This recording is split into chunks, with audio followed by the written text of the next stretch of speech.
Thank you for watching our video on the effects NIS2 will have on your organization's network mapping. The updated Network and Information Systems Directive, adopted by the European Union and in effect since January 16, 2023, addresses the cybersecurity vulnerabilities and issues with the current NIS regulation. The member countries have until October 17, 2024 to enact appropriate legislation. In the area of network mapping, the NIS2 changes will affect companies in the following ways.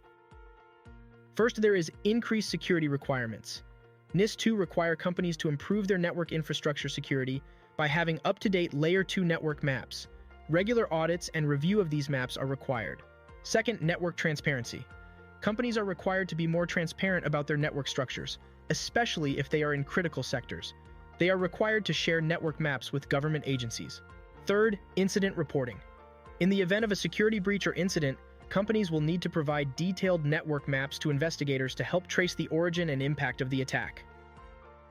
The fourth is risk assessment. Companies will be required to conduct regular risk assessments of their networks. Network maps will play a fundamental role in these assessments. Fifth, integration with other regulations.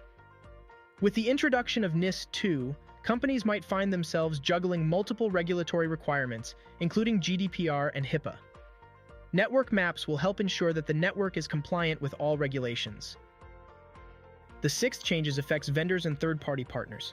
Companies are required to confirm that their vendors and third-party partners comply with NIS2 requirements. This will require receiving network maps from these entities to ensure that the entire ecosystem is secure. Seventh, increased costs. The need for regular updates, audits, and potentially more detailed network maps will increase costs for companies.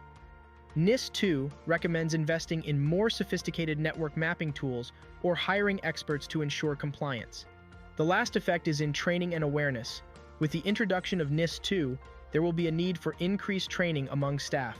Employees will need to be educated on the importance of network maps and their role in ensuring regulatory compliance. In conclusion, NIS2 will have a major change on how organizations implement network maps. If you have any questions on NIS2 and network mapping, please contact us at UVexplorer.com.